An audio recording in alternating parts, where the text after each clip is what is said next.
Welcome back again to Joe Stunner Boxing. One of my subscribers asked if I would do a video on EDWIN Valero, who was a Venezuelan fighter who finished his career with 27 wins, no draws, no defeats, and all 27 wins were by KO. And this was a savage fighter. Guy from Venezuela, a tragic figure in many respects, although not as tragic as his victims. I mean, those are the real victims. EDWIN Valero committed suicide at the age of, I think it was 28, I think he was. And he basically, even though he killed himself before he could be tried for it, it's widely accepted that he murdered his wife. Now, he was a crazy fighter. If ever you've seen him fight, insanely aggressive and kill or be killed. But as you can tell, he never lost a fight. So it was always kill and never be killed. But he had that style, kind of like, a lightweight, the lightweight Duran, but with less skill, I would say, and with less. People have often said, wouldn't it be great if Valero had fought Duran? I think Duran would have smashed him up. But because Duran just had more savvy in the ring and was more intelligent, and even though he was an absolute killer, a real sort of lithe panther, Duran, his first career was as a lightweight, effectively. If he quit after, before the first Ray Leonard fight, he'd still be in the Hall of Fame just because of his lightweight work, Duran. Well, Valero doesn't quite match up to that level. Definitely doesn't. But there's no doubt he had that same sort of intense, vicious spite to his work. And as I say, it's a case of what might have been, because at 28, he did commit suicide. He fought professionally from 2002 to 2012. His first, I forget how many it was probably about his first 15, 16, whatever it was, fights were all first-round knockouts. That included a WBA super featherweight eliminator.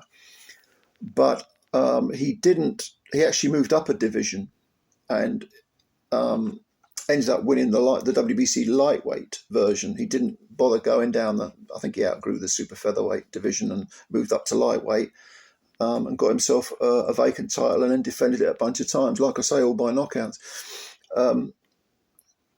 Now, his final fight was against a guy called Antonio DeMarco, who was actually a really good fighter. And DeMarco came in with 23 wins, 1 draw, 1 defeat. And he retired after 9 rounds in what's a very good fight. And actually, having said that previously about Valero being a bit crude, a bit, crash bang wallop, that was his final fight. And he was showing signs of being a bit more intelligent about how to use his aggression. It wasn't just, he was still swarming forward and throwing enormous knockout punches. His power was palpable. It was real highlight, real stuff.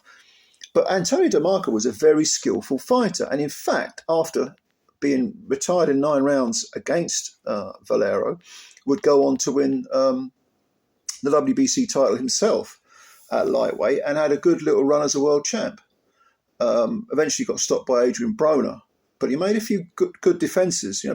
Beat John Molina Jr. In 1 round. That was a good win. Miguel Roman he beat. He also knocked out, for the vacant title, after losing to Valero, he actually knocked out Jorge Linares in 11 rounds. And Linares, that was a great fight. Go and watch that fight, because Linares is a very slick, skillful, beautiful, silky skills. But Antonio DeMarco showed some real grit in that fight. And that's an excellent sort of, if you want to show a fight to a young kid who's learning out the box, I would say that Linares versus DeMarco is a very, very good fight, as an example of aggression skills, how to overcome slickness, timing, and so on. Very good fight indeed. But anyway, getting back to Valero, prior to his career, he was involved in I think it was a motorcycle accident, and he actually fractured his skull and had to have a blood clot removed from his brain. Now, as you can imagine, that means they were reluctant to, they being any ruling body, any sanctioning body would be reluctant to give him any kind of license. All the licensing authorities all over, you've got 50 states in America.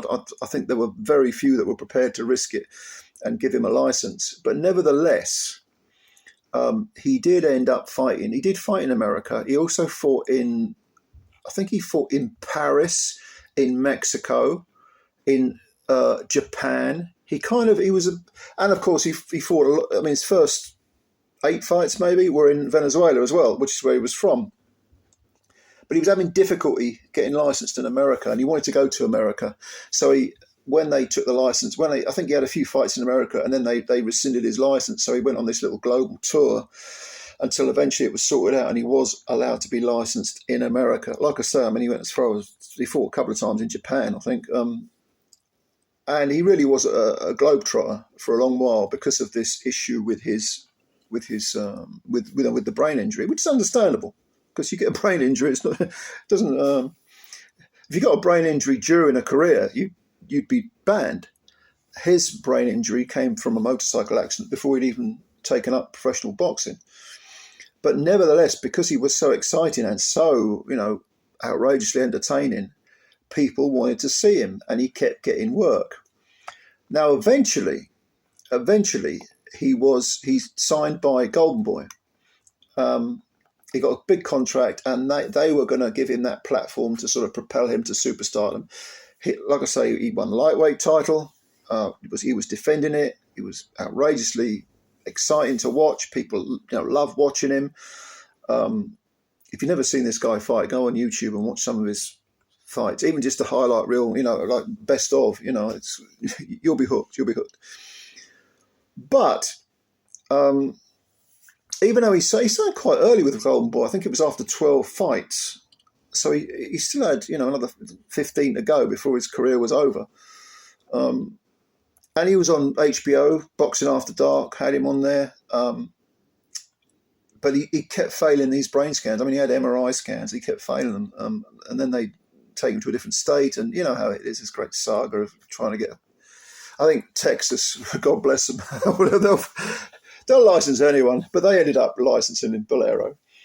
I think it was 2008, a couple of years before he finished his career and killed himself.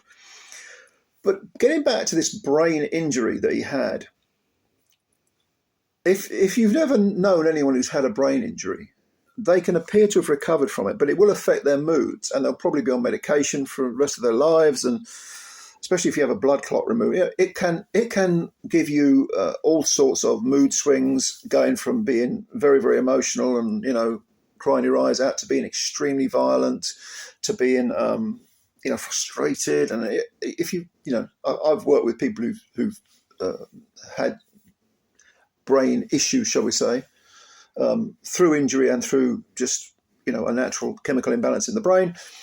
And they can be very, very violent. Now, you might think, well, as a boxer, that's a great thing, because you want to be violent in the ring, but out of the ring, if your mood swings get to the point where you're being violent towards other people, obviously that's problematic, extremely problematic. And Valero, there were many, many allegations during his career about his conduct outside of the ring, and they really got incrementally worse as his career progressed.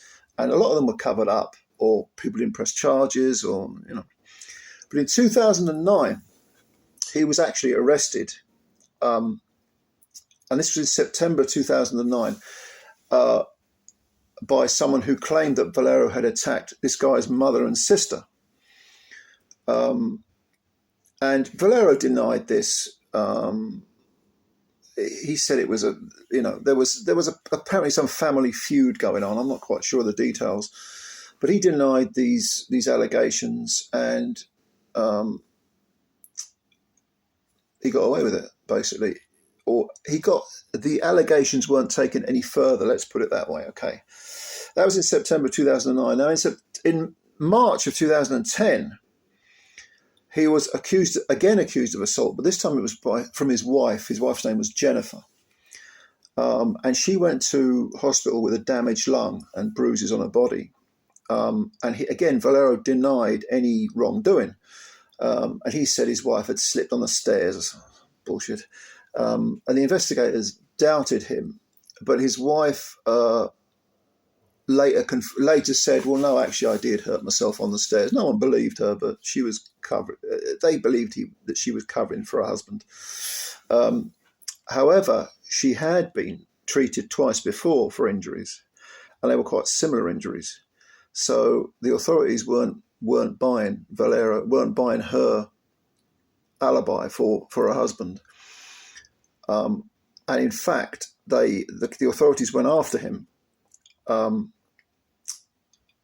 And Valero ended up, I'm not exactly sure of the details, but he ended up in psychiatric rehabilitation, a psychiatric ward for 6 months, because behind the scenes there was, it was a case of, I'm not well mentally, so I need to get well, and blah, blah, blah. And his wife wasn't going to press charges, so that made it difficult. And now that was in March of 2010.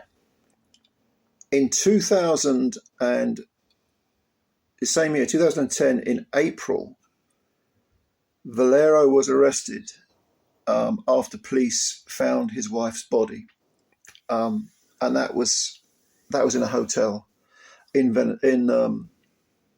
I think it was in Spain, in Valencia, and she'd been stabbed 3 times. Now, immediately, Valero was considered a person of interest, as they say, the main suspect. And he was taken to jail, and he allegedly admitted to hotel security and police that he'd murdered his wife. He said, "Yeah, I did it. I'm sorry I did it, man. I was, and he made excuses." But, well, the day after being taken to jail, Valero was found hanging in his jail cell. And he'd taken his trousers and hung himself. And he was pronounced dead. And that was the sad ending of Edwin Valero. Not quite as sad as his wife, Jennifer, who he almost certainly murdered, or the other people that he beat up. How much of this was the brain injury, and how much of it was it's the old nature versus nurture argument. How much of it was the brain injury? How much of it was he naturally like that anyway? It's difficult to say. I mean, we'll never know.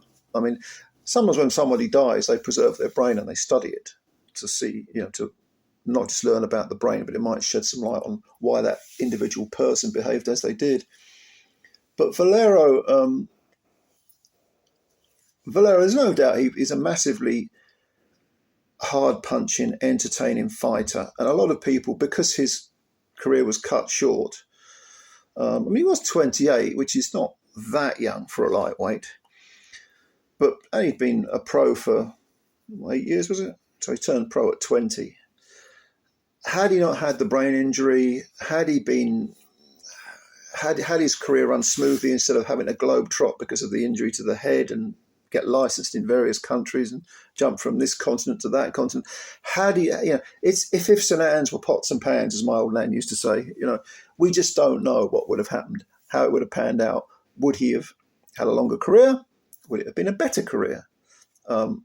Did the apparent aggression that may have come from the head injury contribute positively inside the ring, as positively inside the ring as it did negatively outside the ring? We'll never know. Okay, but that's Edwin Valero. That's just an overview, really, of the bare basics, if you like. But if you haven't seen this guy, go and take a look at him. I mean, really.